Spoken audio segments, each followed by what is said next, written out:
The biggest political debate of our age, the UK's place... Vote with your heart. That was David Cameron's advice. Boris Johnson has put an end to weeks of speculation by declaring... What happens if the UK overall votes to leave the EU, but Scotland doesn't?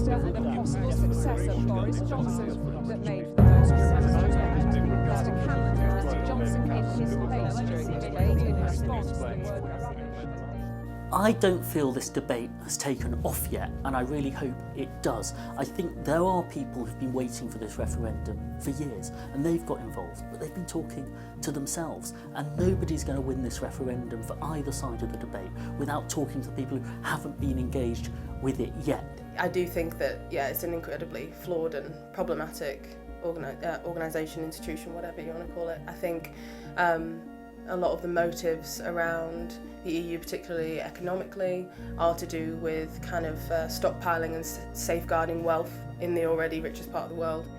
Actually, this is an interesting thing that my mum said. She did say that when, years ago when they went to vote on whether to have access to the single market or not, she voted against it. So she didn't want to be originally part of the EU.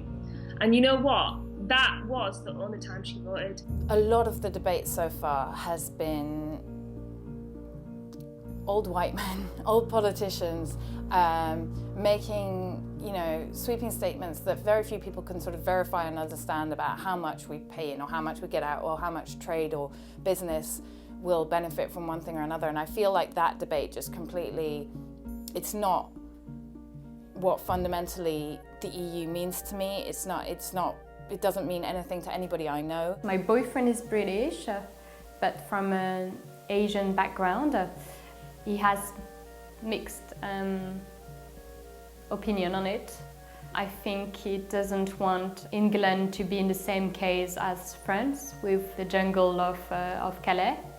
I understand that, but I don't think closing the borders and having this referendum is an answer. Everybody forgets that I can't remember over 1 million Brits living in Europe. So they're there in terms of their free movement rights. They can access the health services, they can access their pensions from here, they can access social security in some countries. They don't have to have a visa or permission to stay. Of course, all that goes. Well, I think the major positive is, as I've said before, is we're sitting in the room with the big players discussing the issues of importance not just to Britain but to people across the continent. I think the impact on jobs is huge. Europe's one of our largest, if not the largest, trading partner. From security and a sensible joint-up approach to keeping our country safe. From a humanitarian perspective, the more sensible our pan-European approach to the refugee crisis is, the better we will do at getting people the home and shelter that they need and deserve. But I think above all, 21st century Britain, we should be sitting at the top table with our partners, not be looking to leave and sit on the fringes. I want Britain to remain in the EU, but I also find it unfair that the government would wield government power to ensure that, the message of the Remain message is more powerful than the Go Out. I mean, there should be at least equality there in how the debate is conducted. And I think